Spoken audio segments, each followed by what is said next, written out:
Hey everyone, it's Jamie, and I'm here to talk about the 8/8 Lionsgate portal that is today, and then the full moon in Aquarius, which is tomorrow. This video is coming in right on the Lionsgate portal, so I know there's a lot of Lionsgate portal videos out there, but that's just sometimes this is the way the cookie crumbles, I guess. So. Also, you guys know, like I like to wait and do my videos closer to the time, um, just to keep us grounded and keep us aware of the day. And this is a lot of energy that we're having right now because we do have this Lionsgate portal, the full moon tomorrow, and then Mercury stations on the 11th. So that is a lot of energy that's building up right now. We do have a grand air trine, which I think supports this energy so beautifully. I think a lot of times when this 8/8 portal comes in, it's such a big energy. And I feel like this time it's really soft. It's really subtle. I know a lot of you guys have been tired throughout the week, and I've been trying to like keep an eye on how I've been feeling. And this week I've felt okay. Yesterday I was a little tired, but it was also the end of the day. So really keep an eye on your energy, see how you're feeling. Make sure you're drinking plenty of water, of course, mainly because it's hot. But also when these big energy shifts come in, we need to stay hydrated because we're water. So here we are. The 8/8 Lionsgate portal is when the star Sirius aligns with the sun and Orion's belt. And in Egyptian times, and I've done millions of videos on these, so if you guys want something more in depth, you can either go back through the channel or you guys can Google it. Either way, but so I'm just giving you the Cliff Notes version.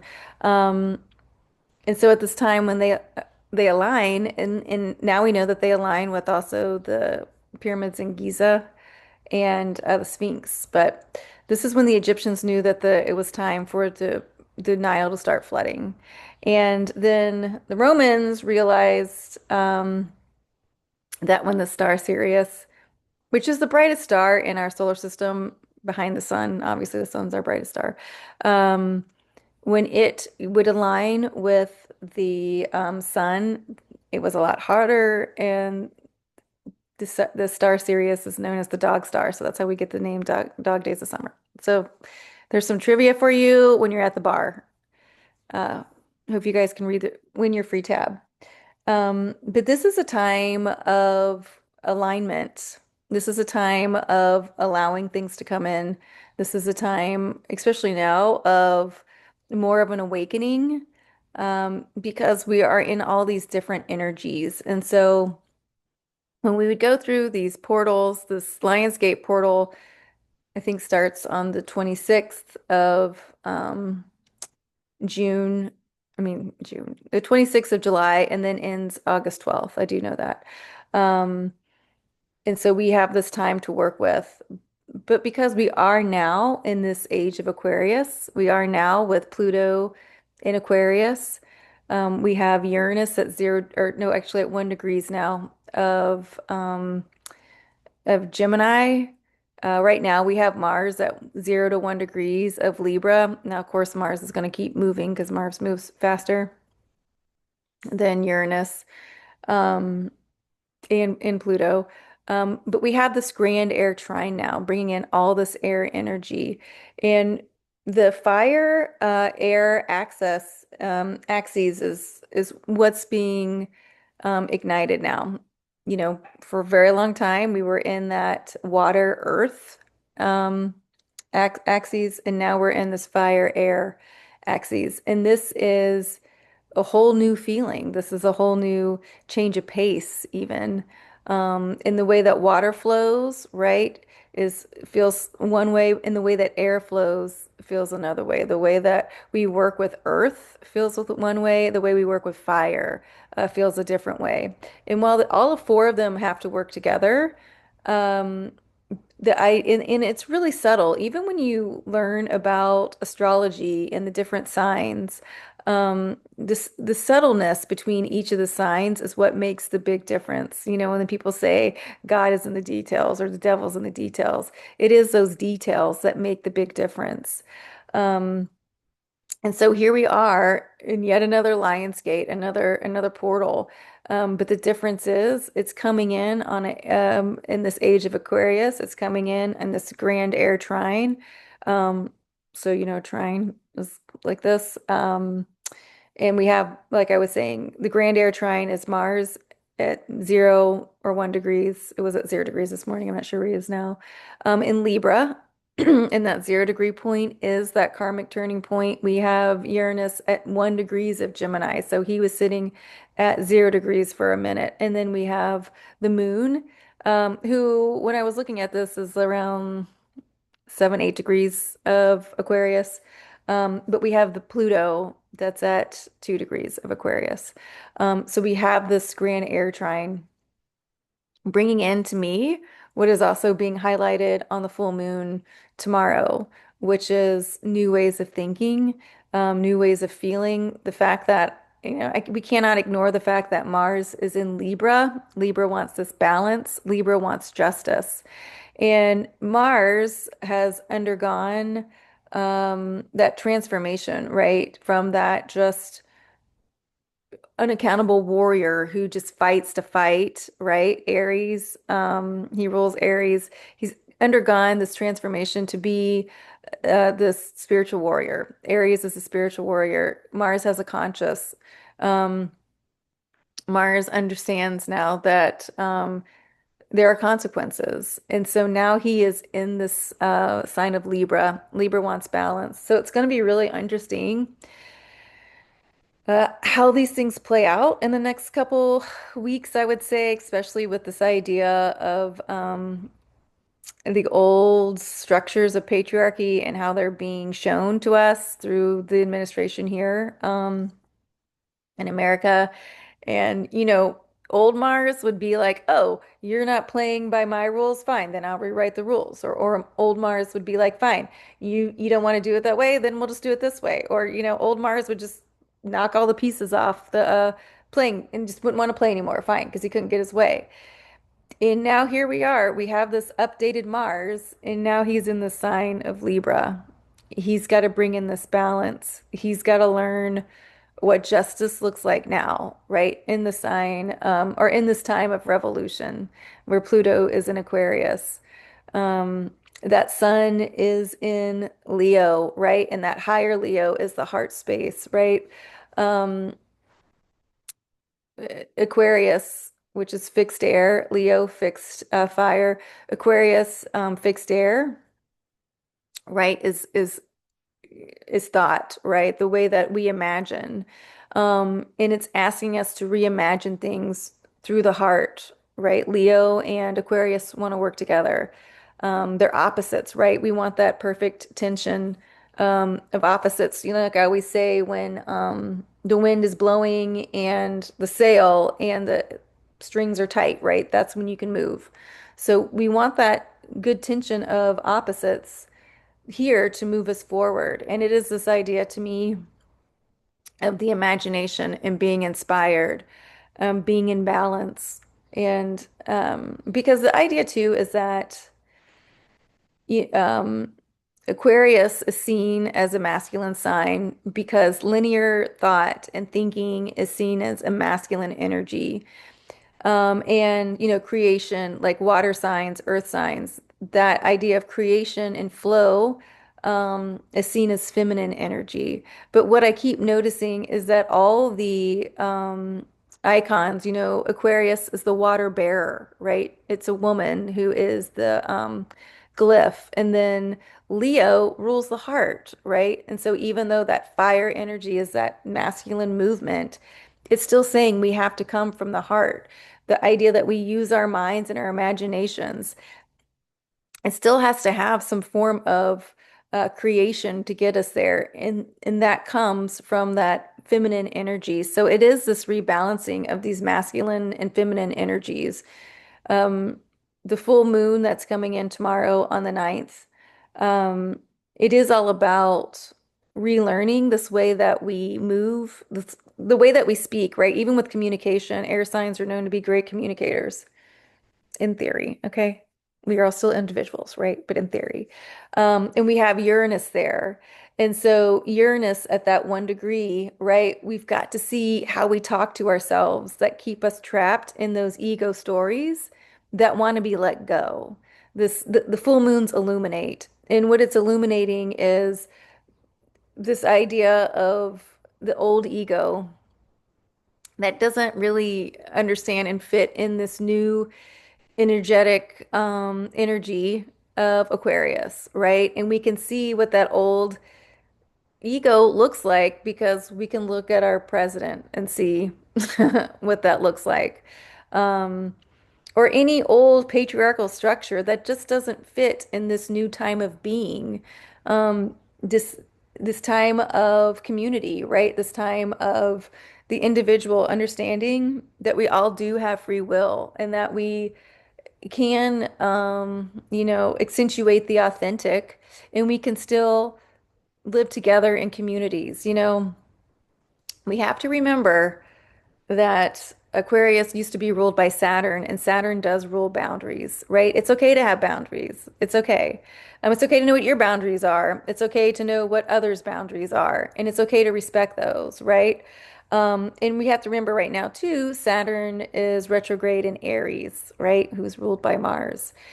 To me, it just keeps coming back to redoing the story of fire, and air at this time. Um, because of those masculine energies have to catch up with this feminine energy that is on the earth. And the way that these masculine energies do that is recognizing that this time is now, and recognizing the way that you do that is to move more into that heart space, to move more into compassion and empathy. And if you are just like, what does that even mean? You can think of it as in like little, like the easiest terms, like if you see a dad give a hug to a kid, who's like feeling down. Okay, that's a man, showing compassion, okay? Um, you know, just if you can think of a man listening to a coworker, just taking that time out, right? And I'm using these really black and white suggestions because we got to build that bridge to get there. Other one, and the masculine energy is in all of us, just like the feminine energy is in all of us.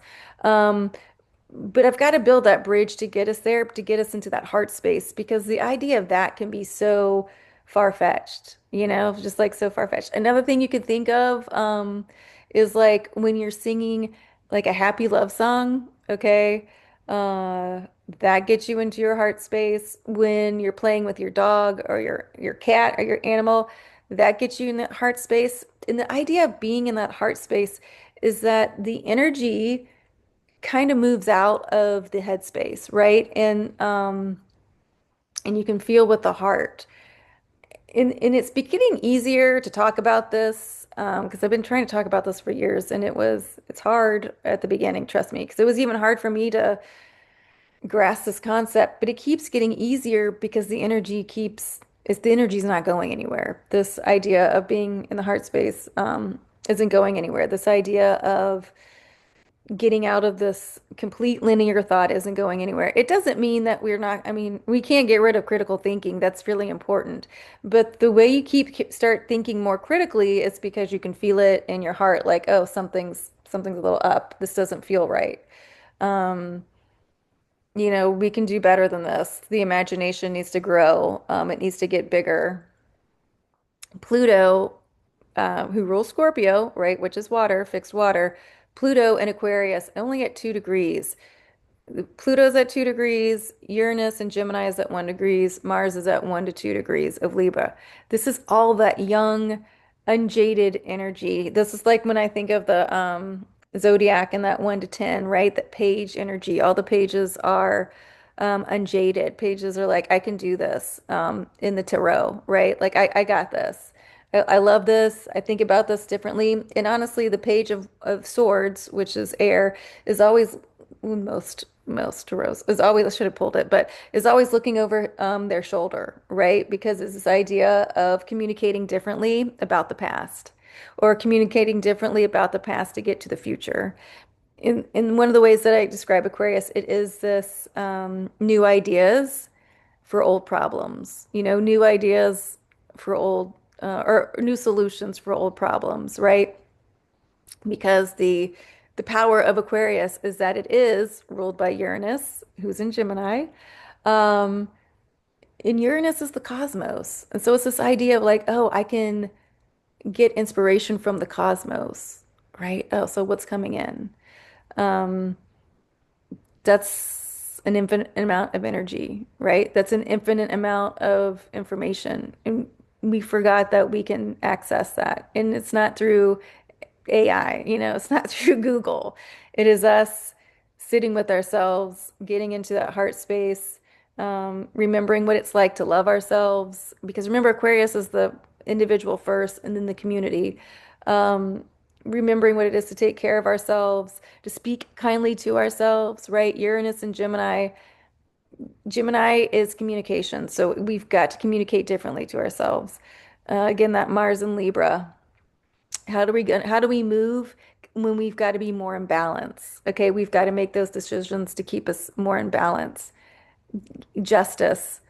These are all really big themes. But this is the first time that I feel like that I'm able to explain it to people and it doesn't feel overwhelming. Like I'm not trying to explain how to put a circle in a square. It is this energy and this new vibration that's here on the planet. And that's the other thing about Aquarius.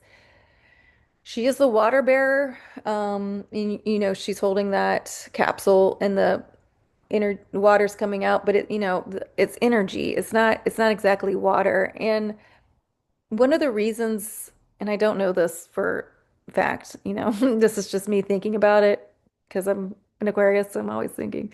Um, but I think one of the reasons that, she is, first off, it's a masculine side, but it has that female. So I refer to her as she. Um, but it is that idea that energy, is creation. Um, and so in that creation, a lot of times is water. Um, if you guys think of womb, the earth's mainly water. But also, she was originally ruled by Saturn, which is a boundary. And so, the way that they could explain that boundary and how we take in energy, how we process energy, how we create, it needed a vessel, right? And we are that vessel. So, she has to hold a vessel. Um, but it is about upgrading the vibration. I did a little pop-up this morning on Magazine Street, and a person sat down with me and they were tourists, and they were like, but how do you know energy is moving? How do you know energy is vibrating higher? Um, and I can see that.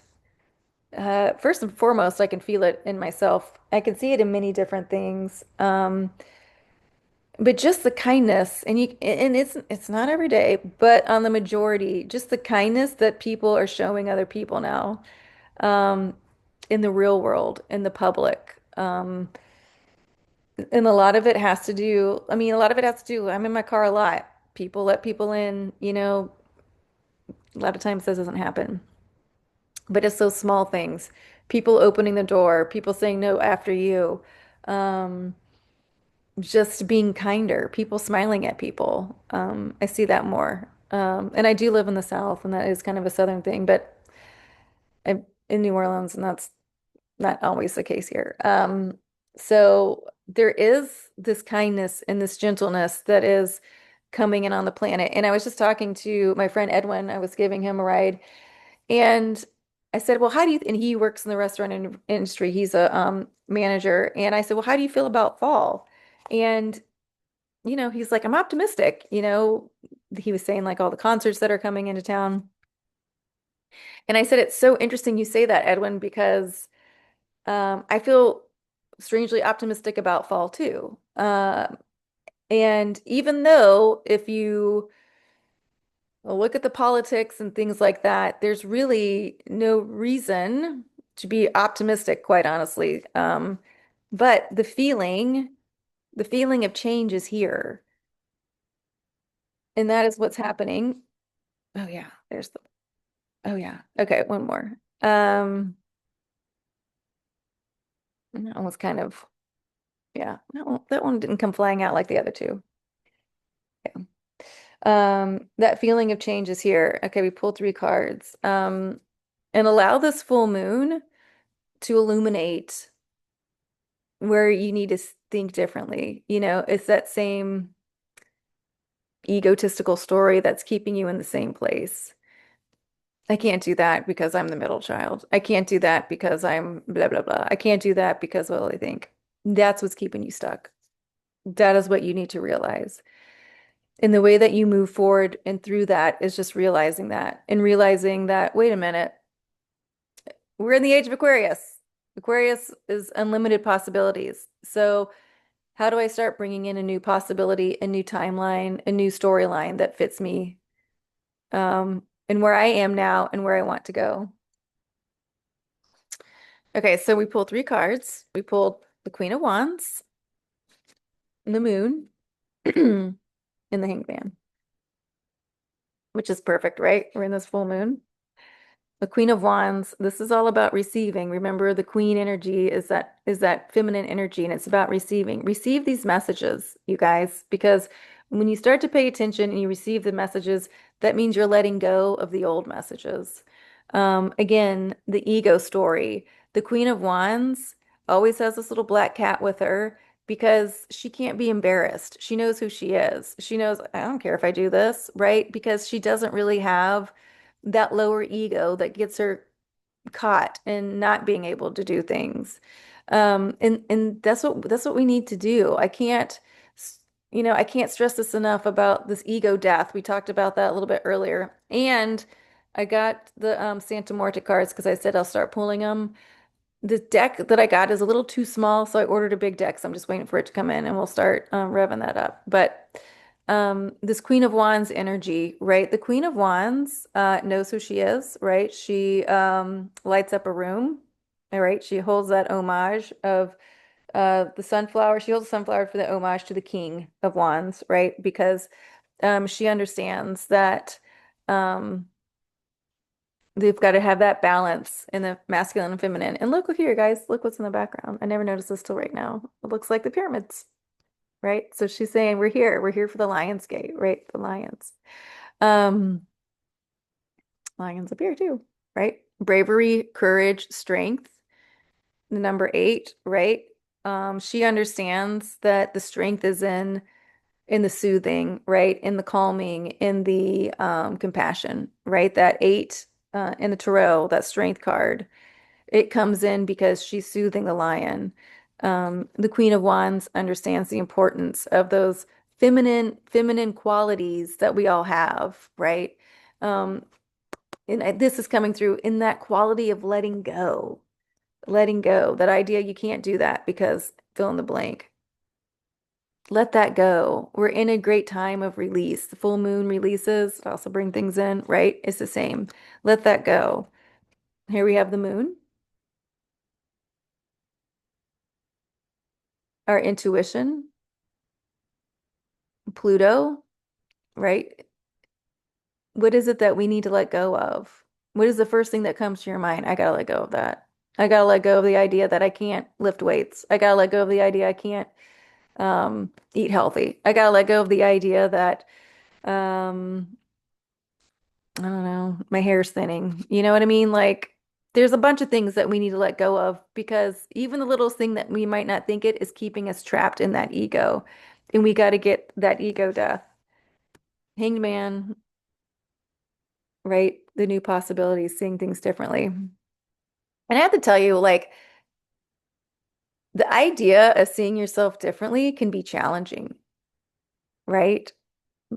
But that's why we're here. The idea that you can see your life differently can be challenging. The idea that you could see your enemies differently can be challenging. But that's why we're here at this time, because it's a challenging time and we need to rise to the challenge, you know? On the bottom of the deck is the Nine of Swords, right? We can't stay up fretting over, 1986. We can't stay up fretting, oh, I should have done this way. We can't stay up fretting like, oh my God, what will tomorrow to bring? What do you want tomorrow to bring? Right? Make up your mind. I want tomorrow to bring me some happiness and joy. Well, where can I find that? First, start with yourself. We're in a new cycle. The moon, she cycles. We're in a new cycle, and it's time for this release. Sometimes we're with the pack, sometimes we're domesticated, right? It's time to get in that balance. Mars is getting in that balance. Sometimes Mars works alone, sometimes he's the general, right? What is that balance? What is the best way to move forward? And then last but not least, the hangman in that tree of life pose, enlightened. The enlightenment is here, right? We're in this age of enlightenment. We're coming back to it. Sometimes, we have to see where we've been just to see how far we've come, but we don't have to keep bringing it with us. We can let it go. We don't have to be embarrassed of the past. Yeah, that's what I did at the time. It's what I thought. It's the way that I thought it was supposed to be done, right? But now I know differently because I started listening to my intuition. That's interesting. We got two female cards and then the hangman um here for this reading. All right, guys. I think I'm going to leave it at that for this 8-8 Lionsgate. I'm trying to see if anything else wants to come out about this moon card. I mean, this is, the crawfish is really funny, but it's all about being creative, right? I mean, it is. I know I'm not saying right, but it is. It's about being creative, following a new path, but it's your personal path, right? There are things within you that you love about yourself that you need to remember, that you need to light up. Those jokes that make you laugh. Maybe you don't share them with people, it doesn't matter. Songs that you really like that get you to dance. Those are the ones you need to listen to because it is this time when we start feeling and learning and listening and getting back into the body. That is when things start moving quickly. This is when we get into this new cycle. This is that time of enlightenment. Okay. I think I'm going to leave it there. I hope you guys have a great 8-8 portal. Um, Mercury is still retrograde. Like I said, she will station on the 11th. Everyone's telling me their exes are contacting them, and that's right because it's a Mercury retrograde. So don't, it is what it is. Um, decide who you are now, right? Decide, you don't have to be embarrassed, but decide who you are now to move forward. Um, and talk to the moon. The moon is an Aquarius. She wants to talk to you. She wants you to know what it is that you can let go of in order for you to move forward.